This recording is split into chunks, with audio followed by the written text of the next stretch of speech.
Hi, everyone. All right, look. Quick word here. Two things. Jesus is for sure coming back within our life. If you are of the baby boomer generation or younger, he's coming back. You can take that to the bank, and I don't care what all the churches say, and they're going to deny this and that, and they just have bad doctrine.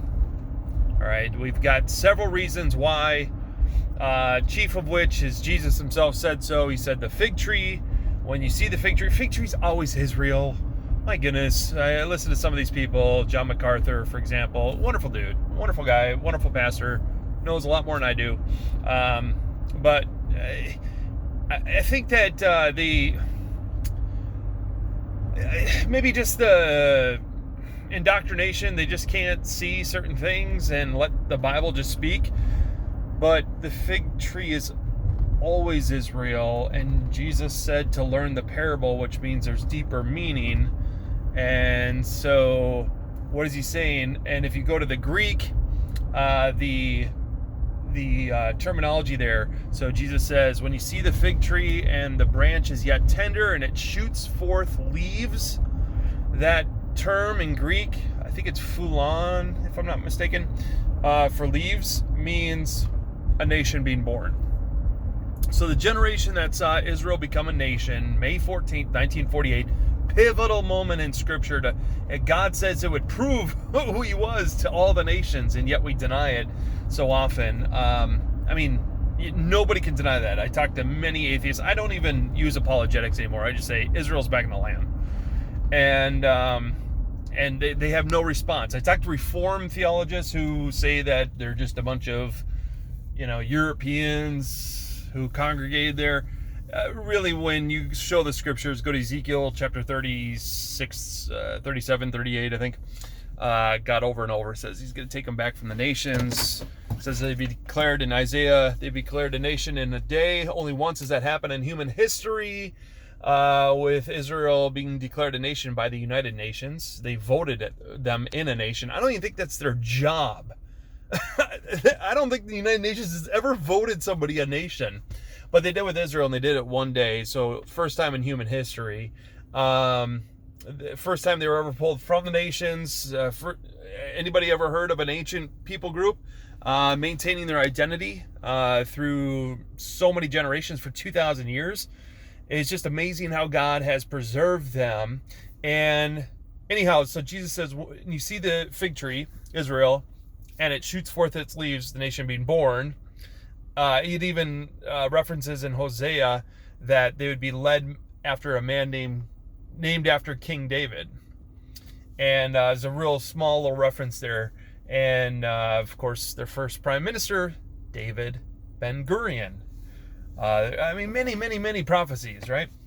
In fact, you can even arrive to the day, May 14th, 1948, when you look at two different prophecies. One is in Daniel with Nebuchadnezzar roaming the land for 7 years or whatever. You can take that and look at the prophetic calendar. And the other, I don't remember off the top of my head. Anyway, so getting back to so Israel, when you see Israel becoming in the land, Jesus says this generation will not pass away till all these things be fulfilled. What things? Well, he's describing the tribulation period. All right, so that's one. We know that it's in this lifetime. Two, there's many others, okay? But also the letters to the seven churches. It has to be a prophetic timeline. I've been through this before, but every single name in there references, so it's a prophetic timeline of church history in Revelation chapter 2 and 3, the letters to the seven churches. And we know this because of the naming. So either it's a prophetic timeline of church history or it perfectly fits church history. Either way, it represents church history. Furthermore, I always have a question to the people who say it's just the church is on a mail route, which they were literal churches apparently back then, very insignificant. But there's several reasons why it has to be a prophetic timeline. So one, scripture's in error if it's not, because it says emphatically that write the letters to the seven churches in Asia Minor, but there was more than seven. Okay, so right there, the scripture is an error because it has an emphatic, definite particle, the. So if you know grammar, you can't do that because there's more than 7. Now, if there were only 7, the 7 churches, okay, great, fine. But there's more than 7. So, okay, so that's one. Number 2, I always have a question. If they're on a mail route, why Smyrna, who's the persecuted church, the second one? Myrrh, it comes from myrrh, right? We wrap dead bodies in myrrh. Smyrna. So Smyrna, the persecuted church, why didn't they just move down the road? And why are they the only ones being persecuted, not Ephesus, not Pergamum and Thyatira and, some of these others? Why not just move down the road to Philadelphia? Anyhow, so there'll be 4 churches left over at the end of the church age, and they would be the Catholic Church, Thyatira. They would be the mainline denominational church, Sardis, which means separated. And by the way, the theme in there is they have many names, like many denominations. And that's actually the Greek word there for names is onoma, I think it is. That's where we get our word denomination from that Greek word. Okay, so again, it's a prophetic timeline. And then where it says, then we have Philadelphia, the non-denominational churches. They don't have a name, but they uphold Scripture as the ultimate authority. And then we have Laodicea. So there'll be 4 churches at the end. Those 4 churches, the Laodicea, the mega churches, the laity, Laodicea, the laity, the people rule. And I've been to these churches. They're mega churches. They got the worship, and they have no doctrine, none. And God says, I stand outside knocking, and I have witnessed that. And it's like you can feel the Spirit, but it's like an emotional feel. It's not grounded on truth. And you get to the root of it and the doctrine, and you're like, man, they don't know a thing about Scripture. They talk about it, they don't know a thing. It's really interesting. Anyway, so we know at the end. So ultimately, what happens with the church? And we go through, again, this is a prophetic timeline. So not only are these 4 churches present, but we also have the overall theme of we have the Catholic Church going apostate. We have the mainline denominational church really going apostate and said, in fact, Jesus says that church, you have many names and you say you are alive, but you are dead.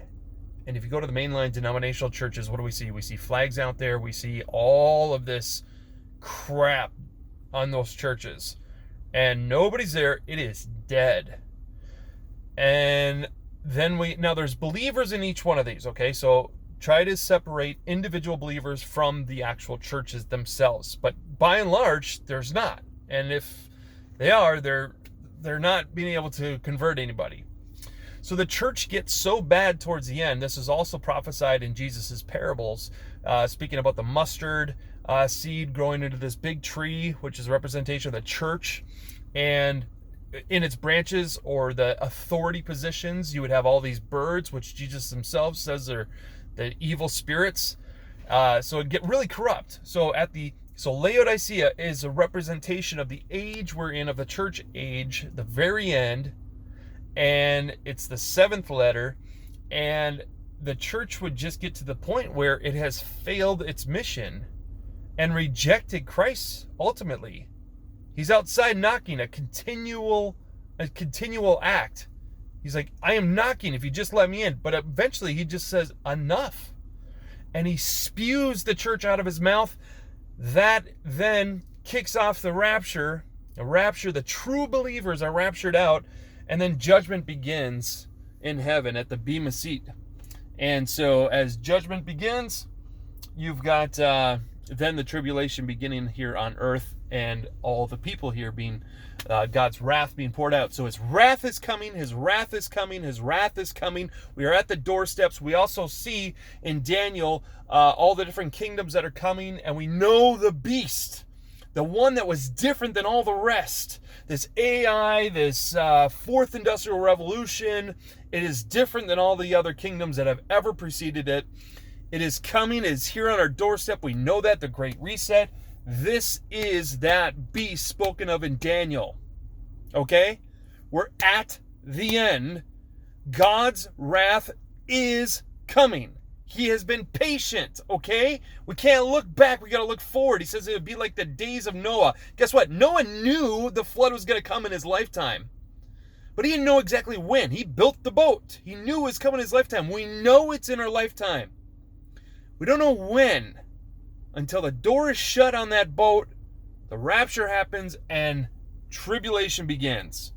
Folks, if you don't know Jesus, you have to just look at it. It's so easy to show. It is true. And he wants you. You can either accept the wrath for yourself, or Jesus says, I will take the wrath upon me on the cross, which he already did.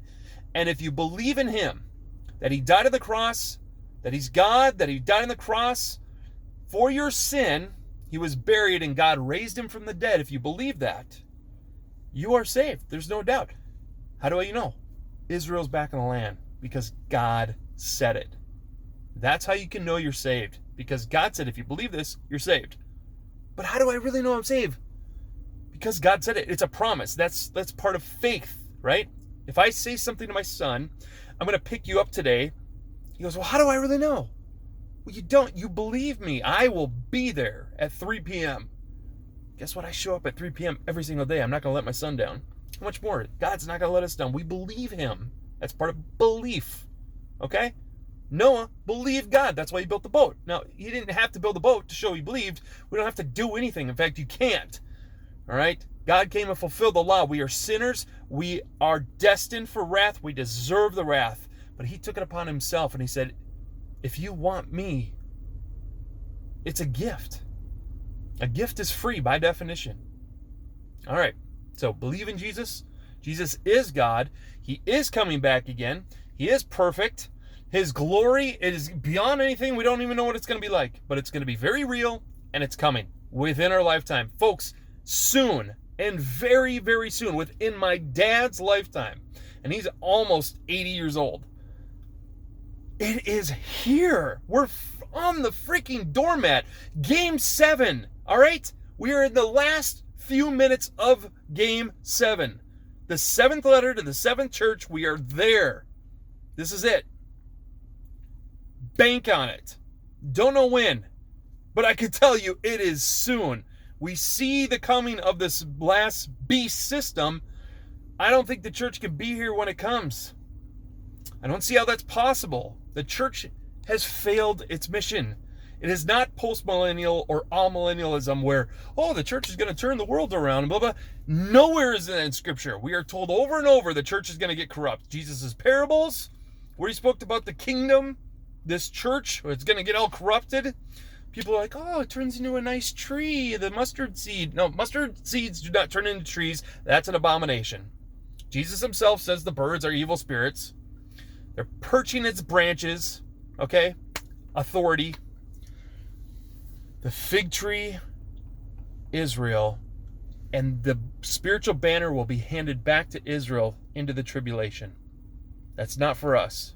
We're not destined to be under God's wrath, but we will be judged at the Bema seat and given or lose reward. So believe on him. Believe on him today. We're going home soon.